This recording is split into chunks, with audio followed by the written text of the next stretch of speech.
Peace and power. We're back live with ReadYO Radio. That's ReadYO Radio on urbannationradio.com. And this is episode 26. For those just tuning in, we are live with myself, co-host Mindful B, Kojo Lee, T.F.O.A.K. And today's episode, like I said, is episode 26. Our special guest is Brother Rudolph Muhammad, and he's been doing disaster preparedness and working with the community for several years. And now we have basically a survivalist, and the topic of the show is a day in the life of the survivalist. So we have him on the line via phone, and so we want to give him a chance to tell the people, greetings to the people. Brother Rudolph, you still there? Yes, sir. Excellent. And we're going to turn your mic down a little bit. You can still speak up though. How you feeling tonight? Oh, brother, I'm a thank God for that. All right. Yes. Yeah, I know our plans didn't happen the way we wanted them to, but we're glad to have you present nonetheless. Yes, sir. All right, I'm gonna read a couple things from your bio that you provided, and then I'm gonna get into some of the questions that we had for you. Yes, sir. All right. It says Rudolph T. Muhammad is a disaster management specialist. He has also assisted with the coordination of many disaster preparedness programs, disaster relief efforts, rescue and recovery operations, and logistical supply and support operations for disaster victims. He has a wealth of field experience and technical knowledge, making him a valuable asset in this field. Mr. Muhammad is committed to educating people so that they are prepared and equipped to prevent total destruction in the case of a disaster. More importantly, he wants to aid in developing individuals and organizations to meet the needs of readiness in every facet of life.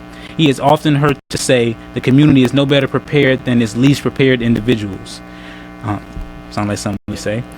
Disasters will cause the unprepared population to be unfairly victimized due to preventable cause. His devotion and mission is directly related to those who have not been given adequate access to this life-saving information. And so I just want to read that piece of it. For those of us that have seen the post on Facebook, we have a link to his bio if you want to read the rest of it. So, Brother Rudolph Muhammad, can you share some information on kind of give us an overview of? I covered a couple things, but you want to give us a general overview of who you are and what it is that you do? Yes, I will. I have to thank the Almighty and wise Creator for another chance and another opportunity in His wonderful creation all life.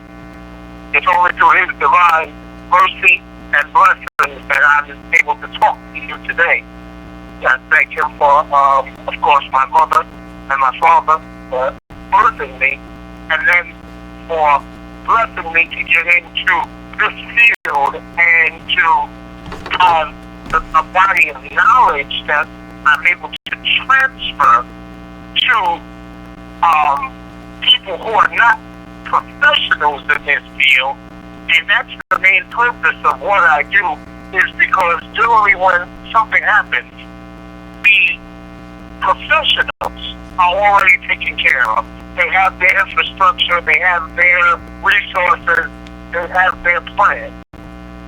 It's the average person in society, John and Jane Q. public, that generally catch the brunt of the disaster and then end up running from pillar to post, trying to regain their property, their valuables, and put their lives back together. And that's who I primarily am trying to educate. Excellent. So go ahead. So that's in a nutshell. I mean, I'm a retiree of the Fire Department of the City of New York, Bureau of EMS. I'm a military veteran of the United States Navy. My actual field of expertise is emergency medicine, pre-hospital care, as well as fire and life safety. So those are the areas that I specialize in. But I have had experience in every aspect of emergency management at some point or another in my short 52 years on this front. That's great. So the first question that I had was, what's the most important advice that you would give someone who's just beginning to, get into this prepping lifestyle? The most important advice I could give a person is, one, understand who you are and what your role is in life. Develop a relationship with your Creator, because you're going to need to be spiritually grounded as you go through the different disasters, because the things that you're going to see, it's going to rock your socks. And what's really going to help you to maintain, again, is a good relationship with your Creator and a good understanding of who you are and your limitations. That's great advice, and that just brought me back to a point that you made during the seminar that you did this weekend, where you talked about you potentially may see dead bodies, and a lot of what you were talking about. You talked about too about how detrimental it is to panic in those type of situations. I think you had wrote in the notes what panic was. I actually did. I was going to get to that. It says here, well, for my notes, it says that panic, and this is one of those vocabulary terms for those. This is going to entering them into our word of the week. One of the words is panic, and it says panic is when fear overrides your cognitive ability. And then I wanted to kind of you to Brother Muhammad to expand on that. I said panic is when fear overrides your cognitive ability. So we're already talking about your ability to think. So we want to expand on that. Yes, sir. Fear is one of the most detrimental things to anybody at any given time, but especially going through a disaster. Fear will paralyze you and prevent you from actually moving when you need to move, thereby causing you to actually get caught up in a situation that can cost you your life and those who are depending on you their lives. And the main thing that we have to realize about fear is manageable. Fear is comparable. The only reason that people are fearful of things is because they're ignorant of whatever the situation is. So the unknown tends to scare the bejesus out of all of us.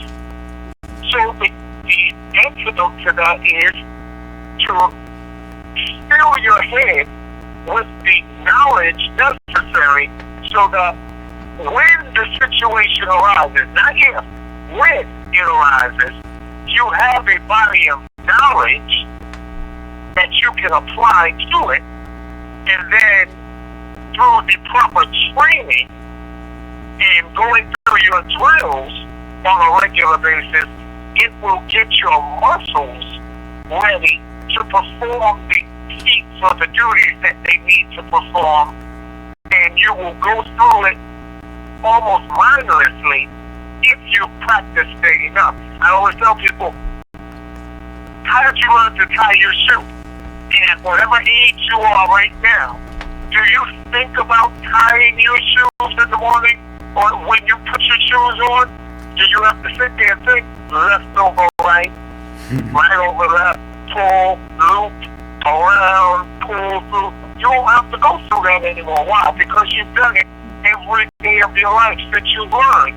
And so it's the same thing with the skills necessary for disaster preparedness. Once you learn them and you practice them on a regular basis, when the need arises, before your brain kicks in, your body is already fully engaged because of muscle memory. So that's the way I'll answer that. Okay, I have a question as well in regarding to if you can give us some examples of certain scenarios that you've experienced, maybe some interesting ones, some common ones, so that people can understand what may happen or what things they neglect or have taken for granted that isn't happening, that could happen, so that they can at least begin some research into how to deal with these scenarios. So just maybe some life experiences you've gone through. All right, well, let me start with this one. I was one of the responders for 9/11 in New York City when the Twin Towers collapsed. I was one of the first responders in at the time, and for the grace of God, I'm still here to talk to you today because my entire hazmat team lost their lives. Now, why I'm not with them, again, it's only through the grace of God, because we all did respond on that day. But what I can say is, when you go through your drills and you practice the things you see, it's just certain safeguards. One of the biggest rules for us is scene safety. And what that means is that, is this scene safe for me to be here? Regardless of what else is going on, regardless of how many patients may be there, is the scene safe for me? That's the first question. Is it safe for my partner? That's the second question. And if the answer is no to either one or two, then all evidence and training tells us we should not be there. That means that it's more than we can physically deal with. We're in over our heads, and we need to pull out, radio in, and wait for the proper resources. If one practices that religiously, 90% of the time, you will be spared and won't end up in a catastrophic situation because you will never allow yourself to be sucked into a situation based off of emotion, because you will always be thinking safety. Now, in the event that you do get caught into something and you cannot get out, now is when you must remain calm and think your way through every step of the game. Because again, one wrong move, one wrong thought, one wrong reaction could be catastrophic. So between 9/11, Hurricane Katrina, Hurricane Ike, Sandy, some of the hurricanes I was involved in the Navy, on board a ship, it really doesn't matter what the situation is, the response is always, or should always, be the same. But the main thing is you have to be calm enough to put things into play. Okay. Absolutely. We're going to have to take a quick break, and we'll come back to you. Yes, sir. And so that's we're with Brother Rudolph Muhammad, and giving you information on first-hand information on disaster preparedness, live from the scenes like 9/11, Katrina, and even in Haiti. So we're gonna come back after another break and bring you some more information with this great brother. And just stay tuned. UrbanNationRadio.com/live. Urban Nation Radio. We'll see you soon.